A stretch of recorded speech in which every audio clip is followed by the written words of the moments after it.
Just be a moment here.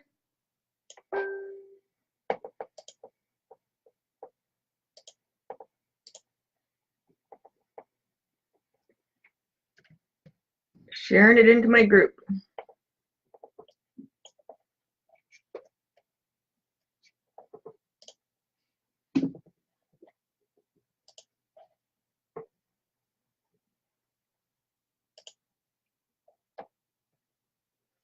Hi, I'm Penny Bowden. I help aspiring artists to draw intuitively and confidently. Drawing is the foundation of visual art, and when your drawing skills improve, you are bound to improve in your chosen art. I want to ask you a question. How many of you right now are struggling to draw, or sorry, how many of you are struggling with perfectionism? Maybe you've tried to be more loose and free in your art, but nothing seems to be working. You're so hung up on that perfection, getting things absolutely right, that you just can't let go and be loose and free. If that's you, you are going to love my little art talk. At the end of my talk, I'm going to invite you to sign up for a free copy of my Pathway to Drawing Confidence so you can move toward artistic greatness. But for now, let's get started. What is perfection anyhow?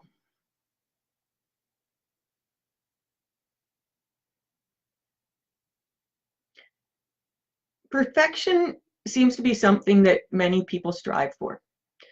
But I really don't believe that perfection exists at all, anywhere at all. It's kind of like searching for that pot of gold at the end of the rainbow. It's kind of a tribute to my Irish son-in-law, Vance. Anything, absolutely anything could be better.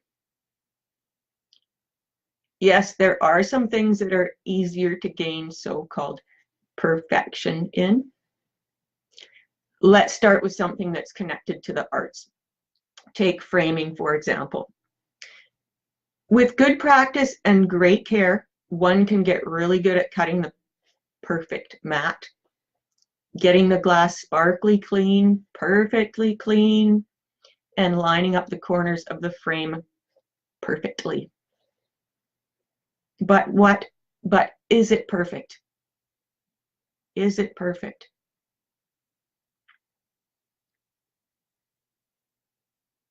You can always take a different route and choose a framing system that in some eyes may seem far better than what you're doing now. In those eyes, it may complement the art better. But in other eyes, I think you know what I'm trying to say. What do you think?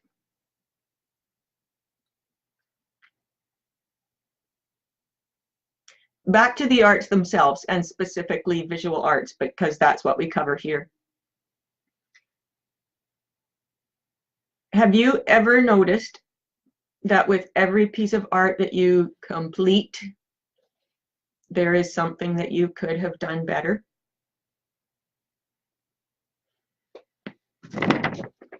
If so, you're pretty normal in the art department.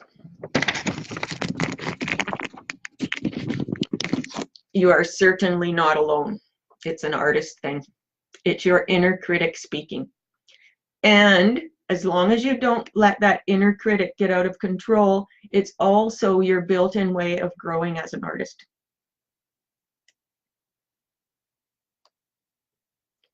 Take what you learn from each piece. Allow that wisdom to carry you forth to your next piece. It's not about perfecting a particular piece. Aiming for that can lead to overworking and tiring out what could have been a fresh and expressive piece of work. Do you ever notice sometimes when you're painting that you get to a point where your painting is looking tired, overworked, and maybe muddy, and you look at your palette and your palette looks great?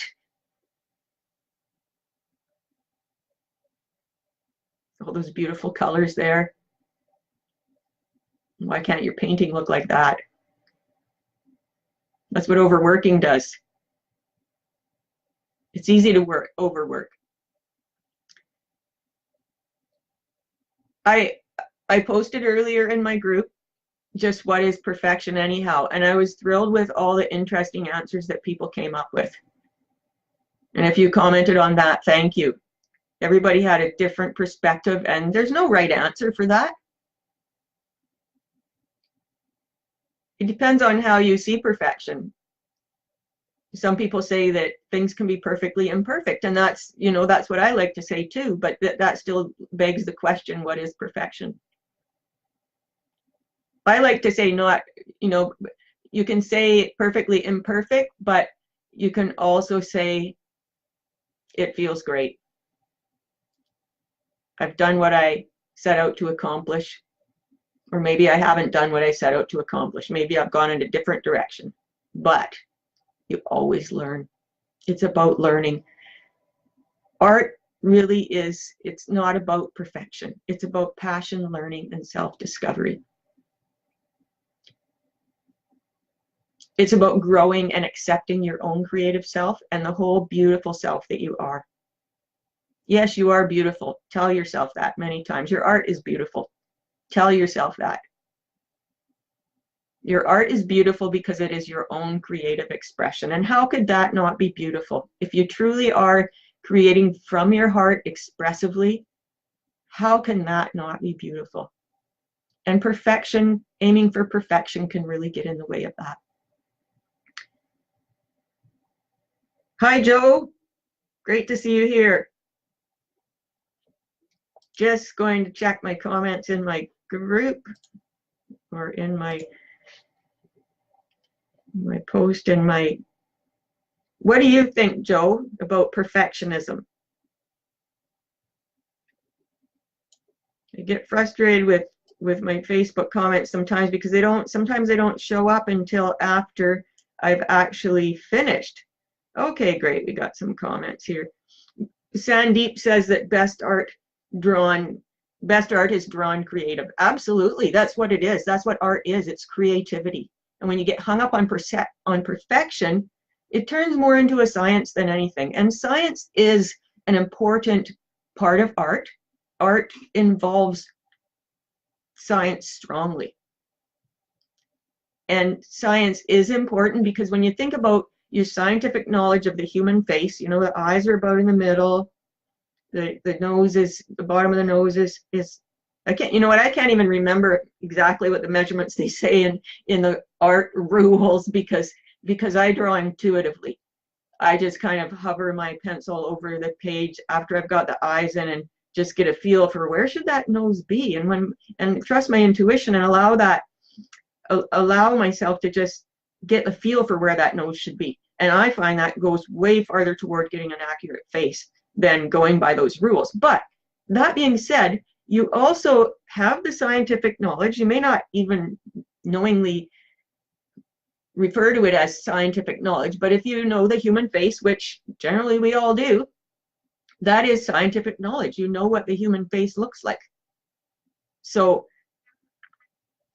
getting hung up on that only can really make you strive toward perfection, getting it exactly right. But intuition and science work great together because your intuition taps in to your scientific knowledge and helps you just get the feel for it.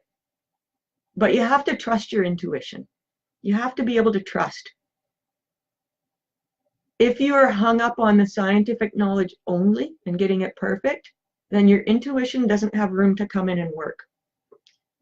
You need to allow it, awaken and trust it, and let it come in. Let's see, what else's comments do I want to answer? Okay, Joe, the story I end up is what I can't, and I'm wasting my time. I love what you say, that all authentic expression is beautiful. I don't remember how you said it. Well, I'll say it again. All art is beautiful. All creative expression is beautiful. If it truly is art, like I said, if you're totally hung up on science, you know, you're more into drafting, which is connected. But drafting a plan, design a building, whatever you're drafting, that face, and drawing and drafting really, as far as I know, are basically the same term. But drafting in our culture is generally known as getting that scientific plan down perfectly. So if it truly is art, it's not that. If it's truly art, art is creative expression. And so that means that every piece of art, true art, is beautiful because it's someone's emotional expression. If it truly is your emotional expression, if you've been able to let go and express emotionally, creatively, it's beautiful. How could that not be beautiful? How could someone's emotional expression not be beautiful? It's all beautiful. Does that answer your question, Joe? Well, I guess it wasn't really a question. It was kind of a comment. And Sandeep says true. Yes, Sandeep, best art is drawn carefree. And Joe says again, I know it leaves me feeling paralyzed and then I don't enjoy it. Absolutely. That's what perfection does to you. Let's check back here again. Okay, just want to make sure I didn't miss any comments. I come back and answer them in the comments too. I love coming back and answering comments. So if you're watching from the replay, be sure to comment. You know, ask questions, comment, tell us about your thoughts. I love to hear your thoughts. I find it very exciting, actually. Like I said, when I posted about what is perfection anyhow, it's just really exciting to see all those different perspectives. And that means I have a true group of artists here, because artists are creative thinkers. And we all are artists within. It's just that some of us lose it. So when I hear that awesome variety of answers to my question, because I never posed a question that there's one right or wrong answer to. I love to hear your feedback, because it just gives me joy knowing that you are creative and you're expressing it in your thoughts, your perspective about the question that I asked. And that means that you have it in you to be creative and expressive as an artist. Sometimes, though, perfection can get in the way and worry about it being right, and really there's nothing to worry about. It's about you. Your art should be about you. If you don't put emotion into your art, sorry, I'm slurring my words. Let me start again. If you don't put emotion into your art, the viewer can't take emotion out of it.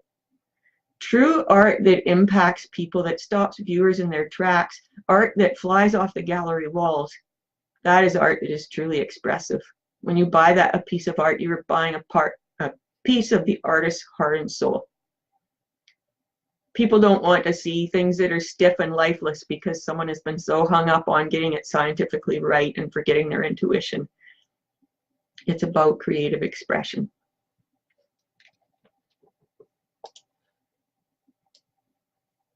Myra, great to see you here. Myra says, no two people are going to agree on what is perfect. So if you're satisfied, that's what matters. Yes, absolutely. If you have a feeling in your heart that you're doing the right thing, and that can come more easily when you let go of stress and inhibitions in your whole life, because it's a whole life thing, really. Yes, art can be a great way of escaping. It really is meditation in a lot of ways. If you're really focusing in and truly creating from the heart, you're visiting your soul through your art. And, you know, that's strongly connected to meditation. But that being said, if you've got a lot of stresses in your life, it can be a little harder. So, like I said, if you were at my master class last week, we talked about that. And I do plan on doing another master class eventually. People have been asking if I could do one when it was not in the middle of the night in their part of the world. So I've been taking that into consideration. I don't know if I will be doing it before Christmas or after, but I do have it in the plans, and that will be a different one too. So you'll get notification in the group when it's coming up. And don't forget to sign up for my free Pathway to Drawing Confidence. You will find the link at the top of this post. I am just going to take one last check for comments. I think this is applicable to everything in life. Absolutely, Joe. Yes, it sure is. Art, you know, you can't separate art and life. Art is a lifestyle. Being an artist is a lifestyle. It's not just something you do once in a while. It used to be that for me, you know, I didn't get as much time for it. I only did it once in a while, and it was really truly hard to creatively express when I did it because I did it. It needs to be a part of you, and if you truly, when you truly immerse yourself in it, and even if you know, not everybody has time to do it every day, that's for sure. But if you give yourself some time to do it on a regular basis, then eventually you will find that it's coming into the rest of your life as well, because you won't be able to go for a walk down the street, walk through the woods or whatever. I definitely prefer the street over the woods myself, but you won't be able to participate in the rest of life without having aha moments for your art, as long as you have it as part of your regular life. And I know for a long time when I wasn't doing much art due to other things that were going on in life, I would feel a sadness when I would see other artists out in the park with their art at Art in the Park Day and stuff like that, and I would feel a sadness that it wasn't going on in my life, and then at a point I decided it was going to become a big part of my life. I wasn't getting any younger, and the time to do it was now. And it was once I started immersing myself in my art, and no, I definitely didn't have time to do it every day then, but I did make time for it on a regular basis. I decided that I was going to make time for it on a regular basis. And that's when I started, like I just explained, to have aha moments just throughout my day about my art.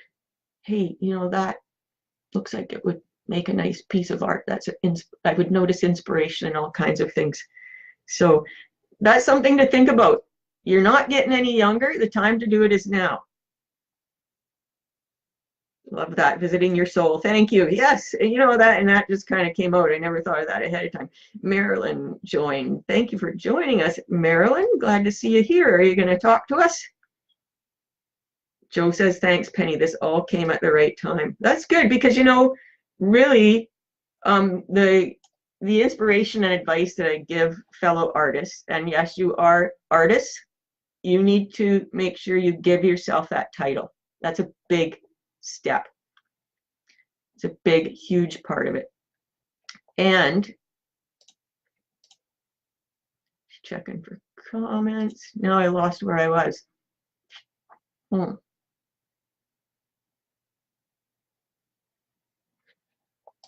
Anyhow, somebody remind me, where was I going with this? I hate when that happens to me. Oh, I know what it was.